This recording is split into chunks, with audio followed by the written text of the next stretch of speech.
እሸቱ ጉዳይ ላንሳላችሁ። እሸቱ ሊታሰር ነው። በባምቢ ጉዳይ ብላችሁ እንዳት በረከት ገበሬዋ መታሰሯ ተሰምቷል ማለት ነው። ከ14 ዓመት በፊት ነው ከኢትዮጵያ የሶስት ልጆች እናት ነኝ። ሀገሬ በጣም አዘንኩብሽ። ከሰለጠነ ሀገር መጥቼ ድቅድቅ ያለ ጫካ ውስጥ ገብቼ በመስራት ለሴቶች ኩራት ሆንኩኝ። ለሀገሬ ላቤን ሳይሆን ደሜን ገበርኩ የምትለው በረከት ገበሬዋ እንግዲህ ስላንቺ ተሰማ ደግሞ ፕሮፐርቲ ማኔጅመንት ላይ የሚሰራ ፕሮፐርቲ ላይ አፓርትመንት ላይ ስታስሪ አየርላንድ በአመት 4 ወር ብቻ ጉድበሉ በማህበራዊ ሚዲያ ጻድቃን ሆና የምትታየው በረከት ገበሬዋም ያቦታው ይሄ ቀለም ተቀብቶ እስኪደርቅ ራሱ አልታገስኩም። ነጋዴዎች ከኛ ጋር ፎቶ በመነሳት ከኛ ጋር በመደዋወል መሬት የሚያጭበረብሩ አሉ። ሚኒሊክ ብለህ ታገዝፈውና ኢማም አህመድ ሲመጣ ደግሞ ግራኝ ሊጣበላ ተሰጠዋል። አክሱምን ትመርጥና የሐረርን ግንብ አርቲስት ቴዎድሮስ ካሳሁን ስለ ሀገሩ ሰላም ጤና ይስጥልኝ። ወዳጅ ተከብራችሁ የንቁሃን ዳብሶች እንደምን አላችሁ? እንደምስጋችሁ ያለው እግዚአብሔር ይመስገን። በያላችሁ በሰላም ክርስቶስ ይብዛላችሁ። ትራችሁ ወርሳችን በርጋም ሰበር በሆኑ በተለያዩ መረጃ ስብስቦች ተመልሼ መጥቻለሁ። እንግዲህ በዛሬ ቪዲዮ የምንመለከተው መካከል ኮሜዲያን እሸቱ ሰሞኑን እጅግ አነጋጋሪ ርዕስ አጀንዳ እንደሆነ ይታወቃልና በቲክቶከር ባምቢ ጉዳይና ዛሬ ደግሞ የእስር ማዘዣ ወጥቶበታል ይተባለ ነው የሚገኘው። ምንድነው ምክንያቱ የሚለውን አብረን እናያለን። እንዲሁም ታዋቂዋ ቲክቶከር ሴቶችን ግብርና እንዴት መስራት እንደሚችሉ ያስመሰከር ሆነኝ የምትለው የሴቶች ኩራት ነኝ የምትለው በረከት ገበሬዋ እንግዲህ በማጭበርበር ስር በቁጥጥር ስር ውላለች ማለት ነው። እንግዲህ ዝርዝር መረጃውን እናያለን። ሌላኛው አጼ ምኒልክን ከሃይማኖተኛ ጋር ሲያወዳድሩት እያየን እንገኛለን። ይህን ቪዲዮ አሳያችኋለሁ። በተጨማሪ በአርቲስት ቴዲ አፍሮ አልበም ዙሪያ የመልስ ምት የሰጠው አርቲስት እንግዲህ ቴዲን ይቅርታ አይነት ቪዲዮ ንግግር ሲናገር ተስተውሏል። ይህን ቪዲዮ እና ያለን በጣም ብዙዎችን እያነጋገረ ይገኛል። ለምን ዘፈኑን ከጠላው፣ ለምን የመልስ ምት ሰጠ፣ ለምን ይህን ንግግር አደረክ የሚሉ በጣም ብዙ ሰዎች ተበራክተዋል። ይህን ቪዲዮ አሳያችኋለሁ። የቅድሚያ በረከት ገበሬዋ ማናት ከሚለውን ጀምር። ከዚህ ቀደም ሴፊ ኤቢኤስ ላይ ቀርባ ነበረ። ለማታውቁት ይህን ቪዲዮ ላሳያችሁና ወደ መረጃዎቹ እንሄዳለን። ሁላችሁም ቪዲዮ ላይክ አድርጉት፣ ቻናላችንን ለስከናችሁ ሰብስክራይብ አድርጉ። ወደ ቪዲዮ እንሂድ። እንግዲህ ስላንቺ ተሰማ በአየርላንድ በተለይ ጥሩ ኑሮ ነበርሽ። ትልቅ ድርጅቶች ሁሉ ሳይቀር ወደ 50% ሼር ነበርሽ። ሁለት ድርጅቶች ምን ናቸው? ግሌን ኤቨን እና ኤቨን የሚባሉ ኤቨን ሴኩሪቲ ነው። እንደገና ደግሞ ፕሮፐርቲ ማኔጅመንት ላይ የሚሰራ ፕሮፐርቲ ላይ አፓርትመንት ሪል ስቴት ላይ የሚሰራ ግሌን ኤቨን ማለት ደግሞ ሙሉ ለሙሉ የሴኩሪቲ ካምፓኒ ነው።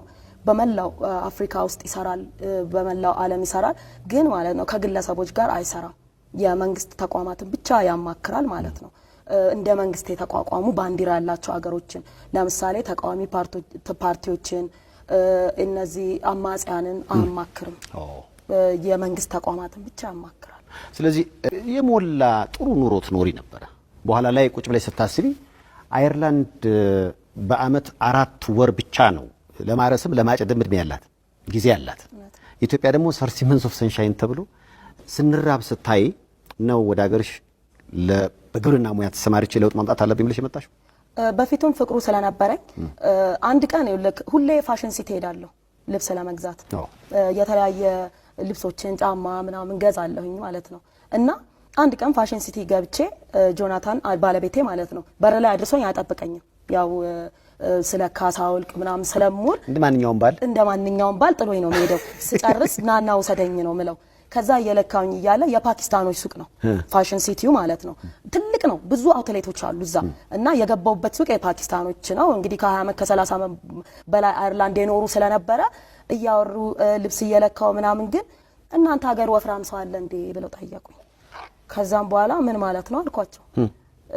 አይ ያኔኮ ረርተናቸዋል እናንተን እኛ እና በጣም እንዴት ነው ድርቁ፣ እንዴት ነው ረሃቡ፣ እንዴት እያረጋችሁ ነው? አንቺ ግን አምልጠሻል፣ መቼስ ያው አይሪሽ አግብተሽ አምልጠሻል አሉኝ ማለት ነው። አይሪሽ አግብተሽ አምልጠሻል፣ ጥሩ ሁኔታ ነሻለሹ።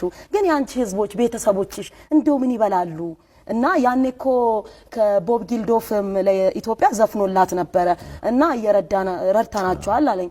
እኔ ምለው ፓኪስታን ኢትዮጵያን ረድታ ታውቃለች እንዴ ብዬ ጠየቅኩት። ምክንያቱም ፓኪስታናዊ እንደሆኑ ስለማቅ ለካ እነሱ አይሪሽ ሆነው ነው የሚያወሩት እንደ አይሪሽ ነው አክት እያደረጉ ያሉት ማለት ነው ዜግነታቸውን ቀይረዋል አይ እኛ አየርላንድ ከመጣን ብዙ አመታችን ነው አሉኝ ከዛ ቆም ብዬ አሰብኩኝ አየርላንድ ካፍ የወደቀ ጥሬ የምታክል ሀገር 4 ወር ትንሽ የብልጭ ምትል ፀሐይ ያለባት ሀገር 8 ወር ቀዝቃዛ ሆና ስንዴ አምርታ ወተት አምርታ ቂቤ አምርታ አይብ አምርታ ወደ መላው ሀገር በትና ራሳቸው በልተው ድፍን አፍሪካን ረርተው እኛን ደግሞ ባይሪሽ ሄዳ ማካኝነት እኛንም ይረዱናል ከዛ ሁሌ አየሁኝ እና ለምን እዚህ ሆናለሁ ምን እሰራለሁ በቃ ጆናታ መሄድ አለብኝ የምን ፋሽን ነው ካሁን በኋላ በቃ ይቅር ፋሽን ከዛን ቀን ጀምሮ ፋሽን ሲቲ ገብቻ አቆምኩ ከዛን በኋላ ይቅርብኝ ፋሽን ይቅርብኝ ምንም ገንዘብ ይዤ መሄድ ፈልጋለሁ አልኩት ወሰነሻል አለኝ አዎ ለምን በኢንተርኔት ገለጻ አንድ እንደዚህ ምንድነው አክቲቪስት እንዲ ብታረጉ እንዲሆኑ በዚህ ጋር ግቡ በዚህ ያልሽ ብትነግሪያቸው ብትመሪያቸው አለ እርሻ ደግሞ በእንደዚህ አይነት ምሬት የሚሆን አይደለም እርሻ የሚሰራው እዛው ቦታው ላይ ተገኝተ እንዲ ነው እርሻ በቃ ሁሉ ነገር ትቶ ወደ እርሻ መግባትም እንደሚቻል ለህዝብ ማሳየት አለብኝ ብዬ በ2004 በኢትዮጵያ ማለት ነው ለመጀመሪያ ጊዜ ወደ ኢትዮጵያ መጣሁኝ ከዛ በክራይ መሬት ነበር ስራ የጀመርኩት ተከራይቼ መቂ አካባቢ እየሰራሁኝ ግን የራሴን መሬትም እፈልግ ነበር ማለት መንግስት እንዲሰጠኝ ማለት ነው ከዛ እየሰራሁኝ ቆየው በ2008 መጨረሻ ነው መሬት ያገኘሁት የራሴን እሺ መንግስት ሰጠኝ አርሲ ውስጥ ማለት ነው ዝዋይ ዱጉዳ ወረዳ ውስጥ ከዛ ስራ የጀመርኩት ክረምት ስለነበረ መሬቱን የሰጡኝ ጥቅምት ነው የጀመርኩት በ2009 ጥቅምት ማለት ነው የመጀመሪያ ዙር ምርት አመረትኩኝ ቲማቲም ፎሶሊያ ቶሎ የሚደርሱ ነገሮች አመረትኩኝና አነሳው ምርት ማለት ነው ብዙ ሰዎች ይሄ መሬት እንደው ጎርፍ ያስቸግረዋል ውሃ አንዳንዴ ተኛበታል ይሉኝ ነበር ግን ይሁን ብዬ ገባው ገደብኩት ዙሪያውን አስተካከልኩ ውሃ ከቆፈረ የሚያስፈልገው ነገር ሁሉ ተደረገና ስራ ጀመርኩኝ የመጀመሪያ ዙር ምርት ወደ 250 መኪና ለአዲስ አበባ ለጅጅጋ ለተለያየ ቦታ ጫንኩ ማለት ነው በጣም ብዙ ሰው ገረመው ማለት አንደኛ ሴት መሆኔ ሁለተኛ ለዛ መሬት 8ኛ ሰው ነበርኩኝ ከኔ በፊት የነበሩ 7 ሰዎች አንድ መኪናም ጭነው አቁም ነበር እና እንዴት ግን አሉ በቃ ተደነቁ ከዛ ወደ 2009 ወደ የካቲት አካባቢ መስለኛል በትክክል ወሩንም ባላስታውሰው ያው ትንሽ ኦሮሚያ ውስጥ ሰላም አልነበረም አጠቃላይ ኢትዮጵያ ውስጥ ሰላም አልነበረም ከለውጡ መንግስት በፊት ማለት ነው ያመጣሁት 1 ሚሊዮን ዩሮ እንደገና እየሰራው የነበረ ሸጬም ያስኩት ገንዘብ ወደ ተመልሶ ወደ እርሻ ነው እየገባው ወደ ዩኬ ለኤክስፖርት ምርት መልሼ ተክዬ ነበረ ሙሉ ለሙሉ በበጥብጥ ወደመ ወደ ዜሮ ተመለስኩ ማለት ነው መጋዘኑም ወደመ ቤቱም እንዳለ እሳት በእሳት ኦኬ እንዳያችኋት ነው በረከት ገበሬዋ ማለት እቺ ናት በቲክቶክ ላይ በአሁኑ ሰዓት ወደ 600 ምናምን ሺህ ያክል ፍሎር አላት በጣም ብዙዎቻችሁ ታቋታላችሁ ብዬ አስባለሁኝ በተለያዩ ምሁራን በሚገኙበት ላይ እንግዲህ እንደዚህ ያለ አይዲያውን ስታካፍል ቆይታለች ታዲያ በዛሬው ዕለት ምን አጥፍታ ነው በቁጥጥር ስር የዋለችው ወደሚለው ዜና ልውሰዳችሁ ወደ ቪዲዮ እንሂድ ጉድ በሉ በማህበራዊ ሚዲያ ጻድቃን ሆና የምትታየው በረከት ገበሬዋም በነዳጅ ማጭበርበር ወንጀል ተጠርጥራ ተከሰሰችም ከባድ ወንጀል ነው 100,000 ሊትር ነዳጅ በህገ ወጥ መንገድ ምንም አይነት ዲፖ ሳይኖራት ወስዳ አየር ላይ የፖሸረችው በረከት ገበሬዋም አሁን ደግሞ 466,000 ሊትር ነጭ ናፍጣ ያለምንም ህጋዊ አግባብ እንድታገኝ አድርጓታል የተባሉ ባለስልጣናትም አብሯት ተከሰዋል። በረከት ገበሬዋ ከ100,000 ሊትር በላይ ነዳጅ ከጅቡቲ በቀጥታ ዲፖ አለኝ በሚል ወስዳ ለኢንቨስትመንት በሚል ማለት ነው ወስዳ ጋምቤላ ክልል ውስጥ በወጣችው ዲማ ከተማ ውስጥ በወጣችው ላይሰንስ ነዳጁን በቀጥታ በ100 ምናምን ብር የተገዛ ሂሳብ በ1200 ብር አካባቢ ለወርቅ አምራቾች ሸጣለች ተብላ ጠርጥራለች። ከዚህ በተጨማሪ ደግሞ ዛሬ ከኢትዮጵያ ነዳጅና ኢነርጂ ባለስልጣን ምክትል ዋና ዳይሬክተር አቶ ዲባራ ፋፋና የኢትዮጵያ ነዳጅ አቅራቢ ድርጅት ዋና ዳይሬክተር ጋር በመመሳጠር 466,000 ሊትር በላይ ነጭ ናፍጣም ያለ ምንም ህጋዊ አግባብ እንድታገኝ አድርጓታል በሚል በልደታ ፍርድ ቤት ክስ ተመስቶባቸዋል። በዚህ መዝገብ ላይ የብዙዎችን ትኩረት የሳበችው በረከት ገበሬዋ ነች። ክሱ እንደሚያስረዳው ከሆነ ከነዚህ ከፍተኛ ባለስልጣናት የፍቃድ አሰጣጥ መመሪያን በመጣስና ከበረከት ጋር በመመሳጠር ነዳጁ ልታገኝ አድርጓታል። በረከትም ይሄንን በህገወጥ መንገድ ያገኘችውን በብዙ ሚሊዮን ብር የሚገመት ናፍጣም በኮንትሮባንድ ለወርቅ አምራቾች አየር ላይ መሸጧ በአቃቢ ክስ ላይ በግልጽ ተዘርዝሯል። የነዚህ ባለስልጣናትና የበረከት ድብቅ ሴራም በህዝብ ሀብት ላይ ከፍተኛ ጉዳት ከማድረሱም በላይ በገበያው ላይ ለታየው የነዳጅ እጥረት ዋነኛ ምክንያት መሆኑን ተጠቅመዋል። ተገባቸው ሰማችሁ። እንግዲህ እኚህ ግለሰብ በተለያዩ ጊዜ ስለሳቸው ባወጣሁት መረጃዎች ላይ እንትን ስል ነበር፣ ስሟገታት ነበረ። ትክክል አይደለም፣ የሌብነት ተግባር ውስጥ ነች ያለችው ብዬ በቀለም ትምህርት ቤት ጋር ያላት ሪሌሽንሺፕ አስመልክቼ በማንጋርድ ቴክኖሎጂ በአዲስ አበባ ተለጣፊ ሱቆች የተለያዩ ኦሮሚያ ኢንቨስትመንት ኮሚሽን ጋር አካባቢ ያላትን የማጭበርበርና ነገሮችን እንትበት ግን ማጭበርበር የሚባለው በህግ አግባብ ነው መታየት ያለበት። እንደዚህ እያደረገች እንደነበረች ብቻ የስሟገታት ነበረ። ዛሬ ያ ሙግቴ ፍሬ አፍርቶ የሚመለከተው አካልም ሰምቶን ለምርመራ ትፈልጋለች ተብላ ተይዛለች ነው የምላችሁ ወገኖቼ። በዚህ አጋጣሚ ማስተላለፍ ለእናንተ በተለይ ለተበላችሁ ሰዎች በእሷን ጨምሮ በተለያዩ ሰዎች የተበላችሁ ሰዎች መፍራት መፍትሄ አይደለም። በፍጹም ተበልታችሁ የምትፈሩ ከሆነ ሌላ ሌባ እየፈጠራችሁ ነው እንጂ ያላችሁት ሌቦችን በመቀነስ ሂደት ውስጥ ምንም ድርሻ አትወጡ። ስለዚህ መፍራት መፍትሄ ሊሆን አይችልም። እነዚህ ሰዎች የሚጠቀሙ ሳይኮሎጂ ግልጽና ተመሳሳይ ነው። ከተለያዩ የአገሪቱ ባለስልጣናት ጋር ፎቶ መነሳት ነው፣ ከዛን ማስወራት ነው። አብሮ እንደሚሰሩ አይሰሩም። ምንም የሚሰራ ሰው ባለስልጣን የለም እያልኳቸው አይደለም። ሁሉም አይደሉም፣ የሚሰሩ ሊኖሩ ይችላሉ። ትልልቆቹ ግን ከነሱ ጋር ጭራሽ አይገናኙም ነው የምላችሁ። እንቀጥላለን። ሀገሬ በጣም አዘንኩብሽ። ከሰለጠነ ሀገር መጥቼ ድቅድቅ ያለ ጫካ ውስጥ ገብቼ በመስራት ለሴቶች ኩራት ሆንኩኝ። ለሀገሬ ላቤን ሳይሆን ደሜን ገበርኩ የምትለው በረከት ገበሬዋ በነዳጅ ማጭበርበር ወንጀል በቀረበባት ክስ ምክንያት እንግዲህ ስሜቷ እንደተነካ ገልጻለች። በረከት ገበሬዋ በሀገሪቱ የነዳጅ እጥረት እንዲከሰት ምክንያት ሆናለች በሚል አቃቢ ሕግ አማካኝነት እንግዲህ ክስ ተመስርቶባታል። በረከት ገበሬዋ ይህንን ተከትሎ ሴቶችን ቀን ማክበር ሳይሆን ሴቶች ራሳቸውን ማክበር ነው የሚገባው የሚል መልእክትም አስተላልፋለች። ለማንኛውም ይህንን ሁኔታ እንዴት ተመለከታችሁት? ሀሳባችሁን ኮመንት ላይ ጻፉልን።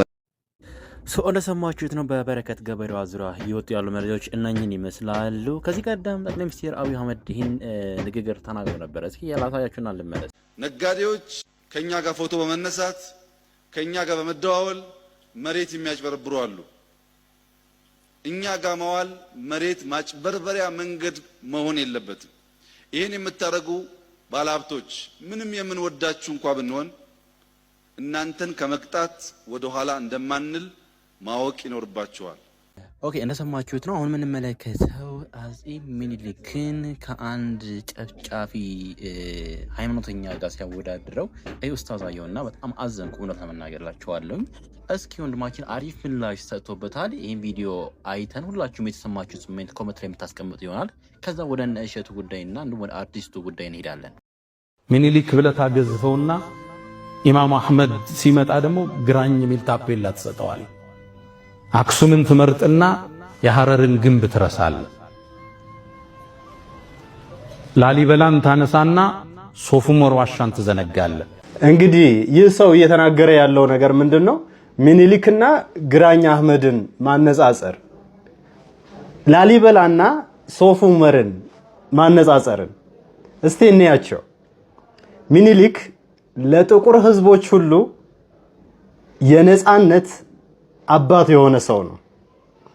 አልሸነፍ ባይነት አገሬን አላስደፍርም ያለ ጀግና የሆነ ሰው ነው። ሚኒሊክ የማረካቸው ወታደሮች እንኳን በእንክብካቤ የያዘ ሰው ነው። ሚኒሊክ በጦር ሜዳ እንኳን ስለሞቱ ወታደሮች የተጸጸተ ሰው ነው። አንድ ሰው ጦር ሜዳ የሚወርደው ወይ ለመግደል ነው ወይ ለመሞት ነው። ሚኒሊክ ግን በጦር ሜዳ የገደላቸው ስለ ጠላቶቹ ያዘነ ሰው ነው። ግራኝ አህመድን ደግሞ እንመልከተው። ግራኝ አህመድ በቱርኮች ታግዞ ካህናትን ክርስቲያኖችን እንደ ፋሲካና እንደ ገና በግ አጋድሞ አንገታቸውን ያረደ ሰው ነው። በወርቅ የተሰሩ ቤተክርስቲያኖችን እንደ መስቀል ችቦ በእሳት ያነደደ ሰው ነው። የኢትዮጵያ ሀብት ንብረት እንደ እውነቱ ከተባለ የኢትዮጵያ ብዙ ነገሯ ጉስቁልናዋ የሚጀምረው ከግራኝ አህመድ በኋላ ነው። በግራኝ አህመድ ዘመን ከ10 ክርስቲያኖች አንድ ክርስቲያን ነበረ በሃይማኖቱ ጸንቶ የነበረው። ሌላውስ ወይ ትገደላለህ ወይ ሃይማኖትን ካድ። በግድ የሰውን ሃይማኖት ያስካደ ሰው እንዴት ከዚህ ከጀግና ከምኒልክ ጋር ለማነጻጸር ምን አይነት ሞራን አገኘ? እንደምንስ ያለ ነገር ነው? እንዴት ሊነጻጸር ይችላል? ታሪክ ያበላሸና ታሪክ የሰራ እንዴት ይነጻጸራል? ይቀጥልና ደግሞ ላሊበላና ሶፍ ዑመርን ያነጻጽራል። ላሊበላን እንመልከተው። በቅዱስ ላሊበላ የተሰራ ቦታ ዳግማዊ ኢየሩሳሌም የተባለች ቅዱስ ቦታ ነች። ሶፍ ዑመርን እንመልከታት። ሶፍ ዑመርን ያ ዋሻ የሰራው ማን ነው? እውን ሙስሊሞች ናቸው? ዛሬ ያለው በዚህ ዋሻ ላይ ያለው ጸበል ያለው ስርዓት የሚወክለው ስርዓቱ የእስልምና ነው ወይስ የክርስትና ነው? ታሪኩን አጥንተሃል? ሶፍ ዑመር እንደ ሶፊያ አጊያ የተነጠቀ ቦታ እንደሆነ ታውቃለህ? ሰው እንዴት በሌላ ሰው ታሪክ ነጥቆ እንዴት በሰው ታሪክ ሊኮራ ይፈልጋል? እንደምን ያለ ነው? አንዳንዴ ታሪክ መስራት ሲያቅታቸው የሰውን ታሪክ ወስደው የራሳቸው ማድረግ የሚፈልጉ በጣም ብዙ ሰዎች አሉ። አንድ ነገር ላስታውሳችሁ። የመሐመድ የሙስሊሞቹ ነብይ የመሐመድ ተከታዮች ወደ ኢትዮጵያ ሲመጡ ወደ ኢትዮጵያ ከመጡት ክርስትና የተቀበሉ አሉ። ያንን ታሪክ አይነግሩንም። እነሱ የሚነግሩን ምንድነው? በዘመኑ የሌለ ንጉስ ነክሶ እንኳን በኢትዮጵያ ምድር ላይ በእንደዛ አይነት ስም በኢትዮጵያ ምድር ነክሶ ስለማያውቀው ስለ ነጃሺ ስለ ንጉሱ ነጃሺ እየነገሩ ሰልሟል ይሉት። ሀገራችን በጣም እየጎዳት ያለው እንደዚህ የታሪክ ትርክት ነው። ኢትዮጵያ ውስጥ ያልነገሰ ንጉስ በኢትዮጵያ ነገስታት ታሪክ የሌለ ስም አምጥተው ንጉሱ ሰልሟል ብለው ዛሬ ታሪክ ይነገረናል። የሐሰት ታሪክ ማለት ነው።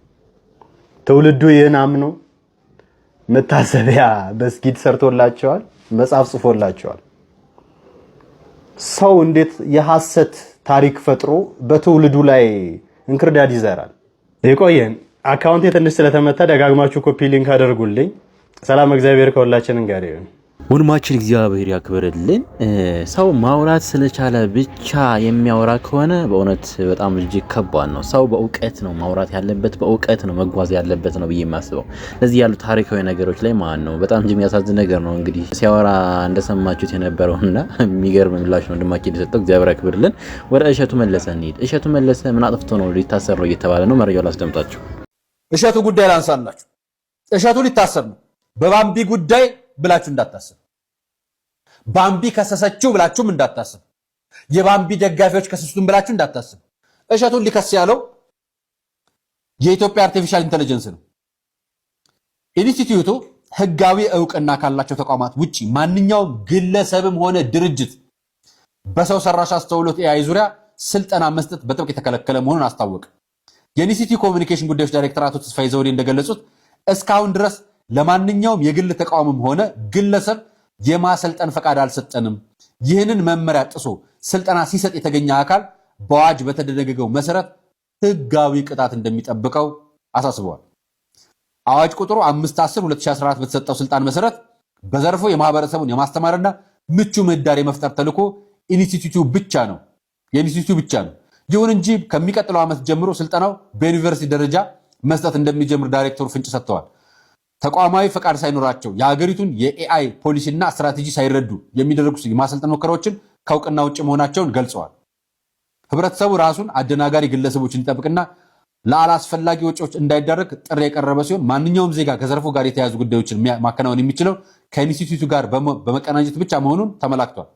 የወንጀል ተጠያቂነትን ለማስቀረት ማንኛውም ስልጠና ከመጀመሩ በፊት ህጋዊ ፍቃድ ማግኘት ግዴታ መሆኑን ተቋሙ በድጋሚ አስገንዝቧል።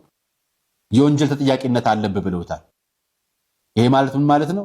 ይሄ ዜና የተዘገበው ትላንትና ማምሻው፣ ዛሬ ጠዋት ይዩት። ወንድማችን እሸቱ መለሰ የአይ ስልጠና ቀጠሮ ሰጥቶናል። በድጋሚ ይሄ ዜና እሱ ነው የሰጠው። እሸቱ መቼም መታሰር ፈልጎ አይደለም ወይ መረጃውን አልደረሰው ከሆነ ወዳጆች አድርሱለት። መቼ መሰላችሁ ስልጠናውን የሚሰጠው? ከግንቦት 10 ጀምሮ ይሄንን ፕሮግራም ስቀርጽላችሁ በ7 ደቂቃ ልዩነት ነው ፖስቱ የተለጠፈው። ይሄ ዜና የወጣው ከ12 ሰዓት በፊት ነው። ማህበራዊ ሚዲያ ሞኔታይዝ እንደሚያደርጉ ወይ ደግሞ ይሄንን መረጃ ያልደረሰው ከሆነ አጋሩት፣ እንዳይታሰር ንገሩት። ለእሸቱ አጠገቡ የምትገኙ የቅርብ ጓደኞች ሆናችሁ ነው ይሄንን ምላችሁ። እንደሰማችሁት ነው። በኮሜዲያን እሸቱ ላይ እንደዚህ ያሉ መረጃዎች እየወጡ ይገኛሉ። ወንድማችን እሸቱ እንግዲህ እግዚአብሔር ይጠብቀ ማለት ውጭ ምንም አይባልም። ሰሞኑን በጣም እጅግ መነጋገሪያ እንደሆነ ይታወቃልና ሰው ደግሞ ዛሬ ይህንን ነገር እየሰማን ያለ ነው። እውነት በጣም እጅግ የሚያሳዝን ነገር ነው። ቀጣይ ማስደምጣችሁ ወደ አርቲስቱ እንሂድ። ለድምፃዊ ቴዎድሮስ እንግዲህ አንድ ምላሽ የሰጠ አርቲስት አለ። የመልስ ምትና ወጥቶ ይቅርታ የሚመስል ንግግር እያደረገ ይገኛል። ስሙት። አርቲስት ቴዎድሮስ ካሳሁን ስለ ሀገሩ በተረዳ ነው። እኔ በተረዳሁት ሀገር የሞተችበት የት ሄዶ ያለቅሳል ሲል መቼም ኬንያን እንዳላለ፣ ሱዳንን እንዳላለ፣ አሜሪካን እንዳላለ ሁላችንም ማስተዋል እንችላለን። እኔ ደግሞ ልክ ብዕሯ እንደፈቀደችልኝ ለጥበቡ ለሱም እንደፈቀደችው ለኔም ስለምትፈቅድ ሀገሬ አልሞተችም አለች ትኖራለች ማለቴ ያስቀየማቸው ሰዎች አሉ። እኔ ከቴዲ ጋር ምንም አይነት የግል ጉዳይ የለኝም። እንደ ማንኛውም ኢትዮጵያዊ በጣም ማድንቀው ወደው በሙያዊ ችሎታው በጣም ማድንቀው ሰው ነኝ። ባለፈው ካሴቱ ግን ሀሳቡን አልተጋራሁትም። ሀሳቤን ገልጫለሁ። ሀገሬ እንዳልሞተች እንዳለች። ምክንያቱም ሀገር ወደፊት ናት፣ ወደ ኋላ አይደለች። ያንድም ሰው ሳትሆን የብዙሃኑ ነች። ስለዚህ ስለ ሀገር፣ ስለ ቤት ፋሚሊ እንደሚያለቅስ ሁሉ እኔም ለሀገር ያለውልሽ አልሞትሽም አልኩኝ። ሞታለሽ ላለው ሰንበዲ ማለት ነው። ይሄንን ከምንም ከዘር ጉዳይ ከፖለቲካ ጉዳይ የኢትዮጵያ ሕዝብ ኦር ሕዝቤ ይሄንን እንዳዛ እንዳይመለከተው በትህትና መግለጽ ፈልጋለሁ። ይሄንን ነው ለማለት ይፈልጋል።